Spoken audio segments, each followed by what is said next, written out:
কারিমসের একটা সুনাম আছে। ওই সুনামের সাথেই তারা ইনশাল্লাহ ব্যবসাটা খুব সুন্দরভাবে বনানীতে আমাদের বাংলাদেশে ওনারা এস্টাবলিশ করলেন।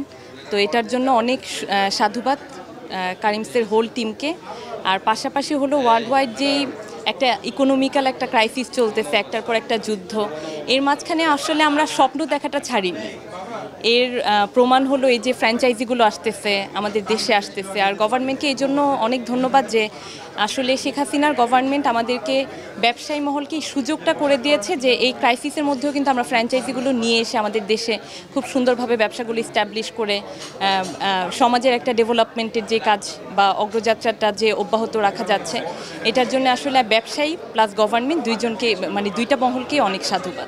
আমার অনেক দিনের শখ আমি একটা ফুড ইন্ডাস্ট্রি করব, কিন্তু ফুড ইন্ডাস্ট্রি বাংলাদেশে আমি কেন করেছি এর কারণ হচ্ছে আমাদের ফুড ম্যাক্সিমাম ভেজাল। তা আমার উদ্দেশ্য যে আমি একটা স্বাস্থ্যকর এবং হেলদি ফুড খাওয়াবো আমার কাস্টমারদেরকে। তো কাস্টমারই না, আমার অনেক বায়ার আছে, তাদেরকে খাওয়ানোর জন্য আমার রেস্টুরেন্ট লাগে। যদি আমার অনেক বন্ধুবান্ধব আছে, তাদেরকে নিয়ে আমরা বসার কোনো জায়গা পাই না, ক্লাব সবাই ইন্টারেস্টেড না, সেই জন্য আমি রেস্টুরেন্ট করেছি। রেস্টুরেন্ট আমার আগের একটা রেস্টুরেন্ট আছে, that is signature by Khazana, that is 101 RM centre, Gulshan avenue. That is huge capacity, that is around 250 seating capacity, that also Indian management and Indian restaurant. 1, 2, 3 ঢাকায় জমি জিতে নিন 100% ক্যাশব্যাক সহ 20 কোটি টাকার পুরস্কার। ইন্ডিয়ার যে টিমটা আছে ওই টিমটা আসলে এই কারিমসে এখন বিদ্যমান আছে, ওনাদের দ্বারাই আসলে ফুডগুলো প্রিপেয়ার হচ্ছে।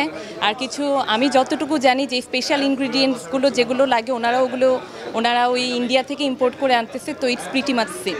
জি, আমাদের আসলে টেস্ট তো আমরা খুব ভালো করেই জানি যে স্পাইসি খাবার, মশলাদার খাবার আমাদের খুব পছন্দ। ইয়াং জেনারেশন মানে তো একটু বেশি স্পাইসি এখন চলে।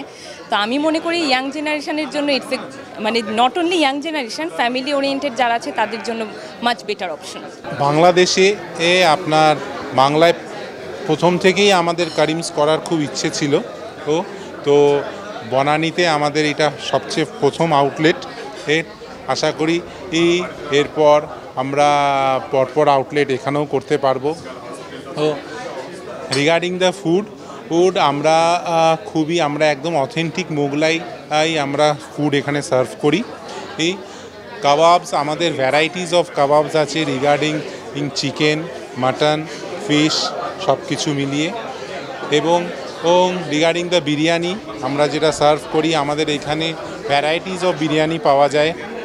নাল্লি বিরিয়ানি, কিমা বিরিয়ানি, চিকেন দম বিরিয়ানি, মাটন দম বিরিয়ানি। সবচেয়ে বেস্ট পার্ট হচ্ছে আমরা যে একটা রান বিরিয়ানি বলে আমাদের একটা বিরিয়ানি এখানে সার্ভ হয়, যে বিরিয়ানিটা আপনার 6 জন মতন একসঙ্গে খেতে পারে।